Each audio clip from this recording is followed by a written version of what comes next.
Functions and limits.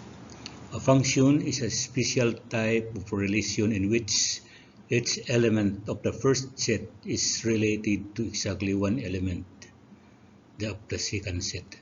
The element of the first set is called the input, while on the second set it is called output, whereas the limit is defined as the value that a function approaches the output for a given input values, or the main difference between the two is that the value of a function is the actual calculation done at a certain point, whereas the limit, roughly speaking, is the value at the points that are arbitrarily close to the same point.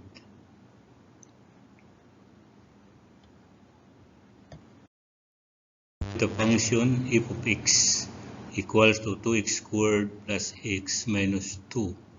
For letter A, f is minus 2, B, f is square root of 2, C, f equals to a plus h. So your solution for letter A, you have this one.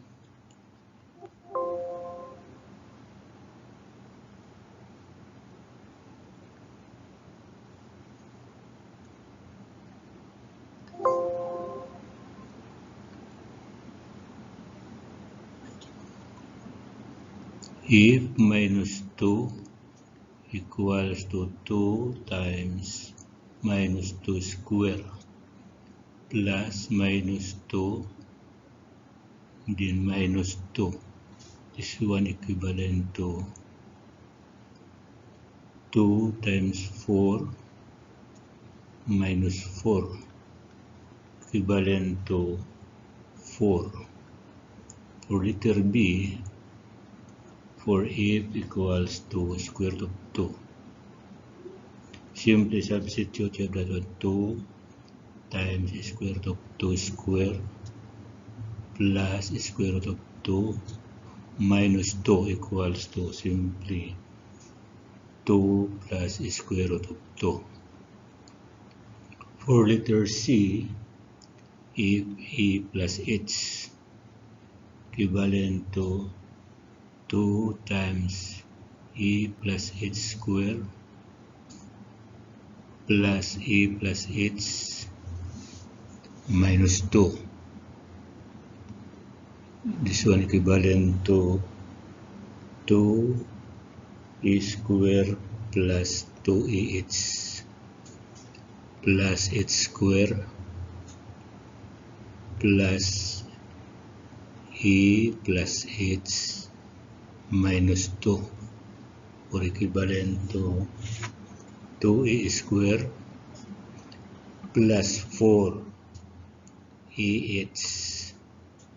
plus 2h square plus a plus h minus 2.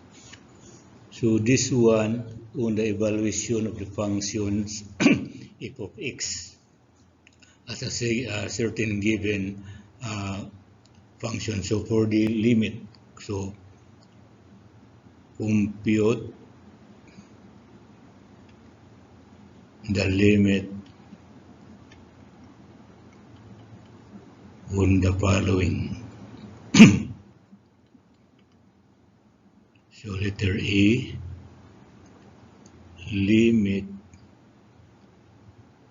for x square plus 8x minus 2 as x approaches to minus 3. So equivalent to limit 4x squared plus limit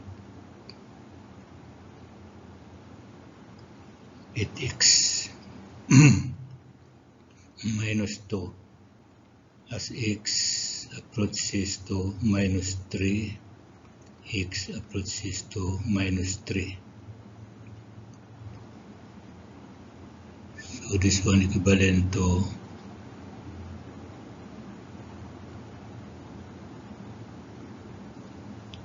Continue. 4 minus 3 square plus 8 minus 3,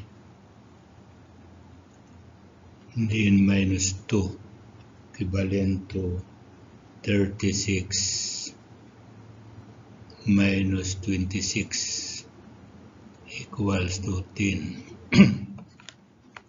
So, letter B, compute the limit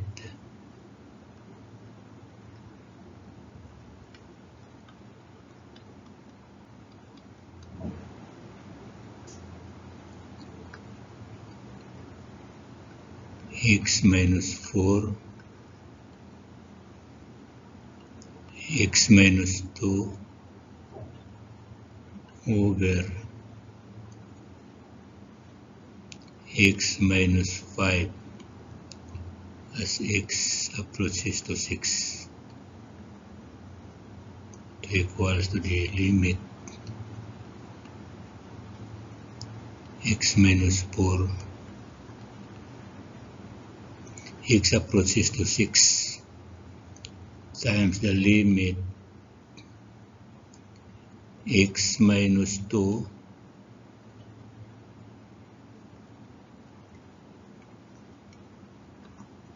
as x approaches to 6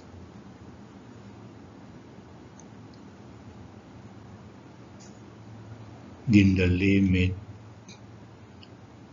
x minus 5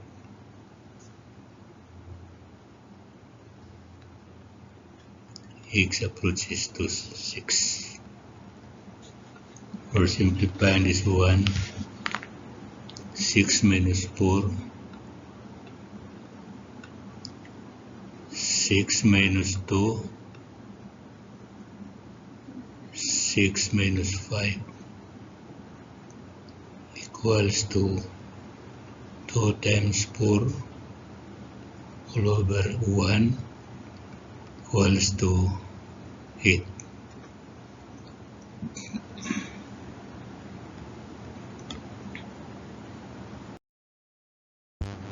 Evaluate limit 2x squared minus x minus 3 over 3x squared plus 5x plus 2 as x approaches negative 1. So what you do is simply have the solution.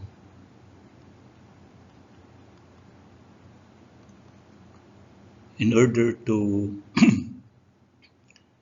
simplify further these expressions into simplest term using factoring, so you can have this one as limit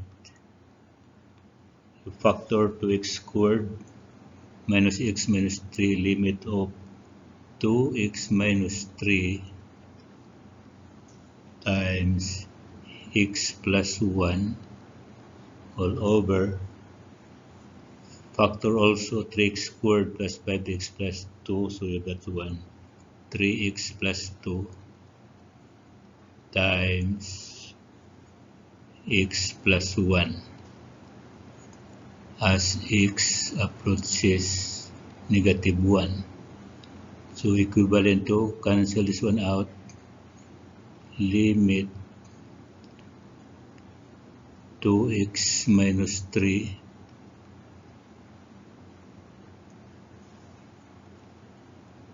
over 3x plus 2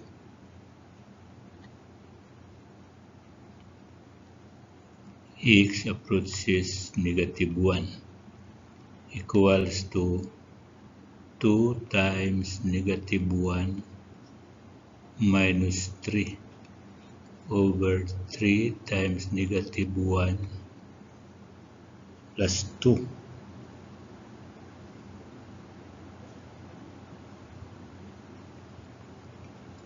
So equivalent to minus 2 minus 3 over minus 3 plus 2, or equivalent to minus 5 minus 1, or simply equals to 5.